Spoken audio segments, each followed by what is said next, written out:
Hello everyone, स्वागत है आपका आज के इस लेक्चर में। आज हम लोग डिस्कस करने जा रहे हैं एवलिन होप, और ये पोइम लिखी है रॉबर्ट ब्राउनिंग जी ने। तो इस पोइम में क्या दिखाया गया है, एक लव स्टोरी दिखाई गई है एक मिडल एज्ड मैन के लिए। और किसके लिए? मिडल एज्ड मैन है, वो प्यार करता है एक लड़की से। 16 ईयर की उसकी उम्र होती है और वो उसकी डेथ हो जाती है। तो हालांकि वो मिडल एज मैन है, वो आदमी है, वो मर जाती है जब वो लेटे हुए होती है। तो तब उसके वो पास आता है उसके लास्ट टाइम पर, जब वो अंतिम उसके जो उसको लेके जा रहे होते हैं। तो फिर वो अपना जो प्यार है वो प्रकट करता है कि हालांकि तुम्हारे प्यार करने की उम्र नहीं थी, अभी 16 ही साल की उम्र की थी तुम, पर फिर भी मैं तुम्हें बहुत प्यार करता हूँ और करता था, और आगे भी वो फ्यूचर, वो होप है, वो नहीं छोड़ता, और वो कामना करता है कि हम भविष्य में ज़रूर मिलेंगे। तो आइए इस पोइम को डिस्कस करते हैं। 16 year old when she died, तो कितने साल की थी वो? 16 साल की थी जब वो मरी।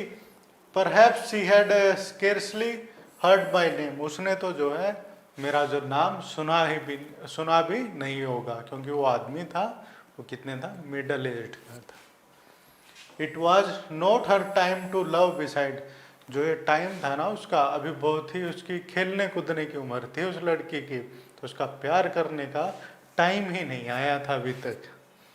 हर life had many a hope and aim, जो उसकी जो लड़की की लाइफ थी अभी उसमें बहुत ही होप थे, आशाएं थी, और क्या था, एम था, उसका लक्ष्य था, उसके कुछ अपने वो बनना चाहती थी लाइफ में कुछ। Duties enough and little care, उसकी बहुत सारी जो है ड्यूटीज थी, और क्या थी, लिटल केयर, उसकी वो इतनी परवाह नहीं करती थी, वो लाइफ में वो खेलती कूदती रहती थी। And now was quiet now stir, बोल रहा है कि अब सब कुछ शांत है, क्योंकि उसकी क्या हो चुकी है, डेथ हो चुकी है। Till God's had beckoned unaware and the white and the sweet white brow is all over, तो बोलता है कि जो गॉड है, भगवान है, उसके भी जो इनोसेंट है और उसकी जो सोल है उसको लव करते थे, प्यार करते थे, इसीलिए भगवान ने उसको इतनी जो कम उम्र में अपने पास बुला लिया। और अब क्या है, वो मौत की वो सैया है, उस पर वो अपना लेटी हुई है, और वो सारी की सारी कवर्ड है किसमें, वाइट जो कफन होता है उसमें वो उसको लिटाया गया है, और उसका क्या दिख रहा है, बस जो उसका जो फेस है वो ही दिख रहा है बस। और वो कैसा है, वाइट फेस बिल्कुल दिख रहा है उस लड़की का, और कुछ भी दिखाई नहीं दे रहा।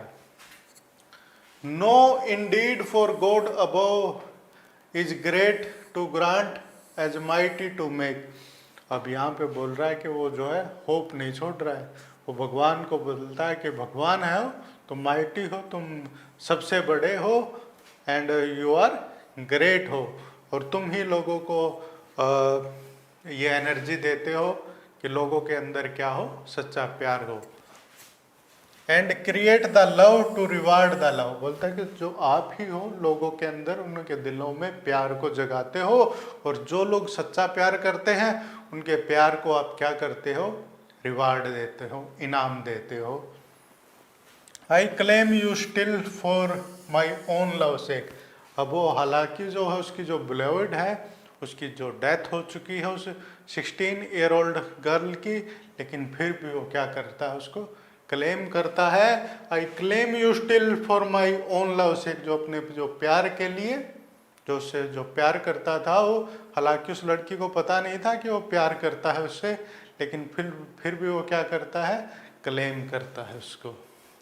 Delayed it may be for more lives yet, बोलता है कि प्यार डिले इट मे बी, क्योंकि अब तो उसकी जो डेथ हो चुकी है, तो वो क्या बोलता है, क्या किस चीज़ की कामना करता हो, डिलेड इट में भी, यानी कि हालांकि हम डेथ के बाद मिले या फिर अगली लाइफ में मिले, डिले हो सकता है पर मिलना ज़रूर है। बोला कि हो सकता है हमें कई बार जन्म लेना पड़े। यहाँ पे किसकी बात करता हो, रीबर्थ की बात करता है। Through world I shall travels not a few, बोलता है यहाँ पे चाहे मुझे कई जो वर्ल्ड है, दुनिया है, वो ट्रैवल करनी पड़े, पर जो हमारा जो मिलन है वो जरूर होगा।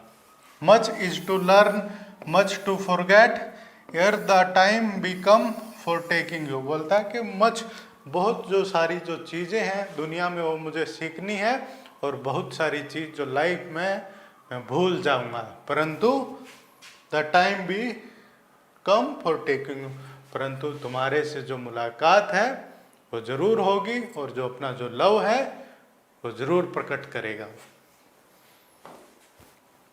But the time will come at last it will, यहाँ पे भी वो पॉजिटिव है, आशावादी है। अपनी जो बिलविड है उसके मर जाने के बाद भी उसने क्या है, होप, आशा नहीं छोड़ी है। और बोलता है कि टाइम विल कम, समय आएगा इसका, एट लास्ट इट विल, यानी कि आखिरकार में ये जरूर आएगा। When Evelyn hope what meet I shall say in the lower earth in the year long still, बोलता है कि जो है क्या पता सालों लग जाए, इन ईयर लॉन्ग स्टिल, यानी कि बहुत सारे जो साल लग जाए, परंतु हमारी जो मुलाकात है वो जरूर होगी। That body and soul so pure and gay, यहाँ पर जो है उसकी जो बॉडी है फिजिकली, जो उसकी फिजिकल अपीयरेंस थी, जैसे वो लड़की दिखती थी, जो गर्ल दिखती थी, उसके बारे में बता रहा है कि वो कैसे दिखती थी। सो प्योर, वो कितनी दिखती थी, प्योर दिखती थी बिल्कुल। और क्या दिखती थी, गे, यानी कि गे क्या यहाँ पर मीनिंग क्या होता है, खुश दिखती थी। वो कैसी थी वो लड़की, खुश मिजाज जो लड़की थी, और जो उसकी जो फिजिकल जो ब्यूटी है उसको क्या करता था, प्रेम करता था, लव करता था।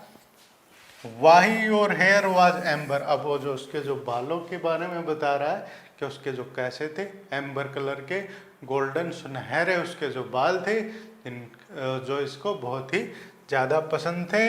आई शैल डिवाइन, बोल रहा है कि मैं उन बालों की क्या करूँगा, पूजा करूँगा। And your mouth of your own germanium redo, बोलता है कि जो तुम्हारा जो माउथ था ना, मुंह था, वो किसके समान था, जो जर्मेनियम का जो फ्लावर होता है जो रेड कलर का, उसके समान ही जो तुम्हारा जो माउथ था वो क्या था, लाल था। And what you would do with me in fine in the new life come in the old one stead, वो कामना करता है कि जब अगली लाइफ में जब वो मिलेंगे तो जो उसका जो ओल्ड लव है उसको वो जरूर पहचान लेगी। I loved you Evelyn all the while, यहाँ पर क्या बोल रहा है, I loved you Evelyn, I loved you all the while, बोलता है कि हमेशा मैंने तुमसे प्यार किया है। My heart seemed full as it could hold, बोलता है कि जो मेरा जो हार्ट है, दिल है, तुम्हारे प्यार से भरा हुआ है, जितना कि इसमें आ सकता है वो प्यार से पूरी तरह भरा हुआ है। There was place and to spare for the frank young smile, बोल रहा है कि जो तुम्हारी जो स्माइल थी कैसी थी, फ्रेश थी, यंग स्माइल थी, और जिसको बहुत ही ज़्यादा पसंद करता था। And the red young mouth, और जो उसका जो माउथ है, मुंह है, उसको बता रहा है कैसा था, लाल कलर का जो उसका माउथ था, उस जर्मेनियम फ्लावर की तरह।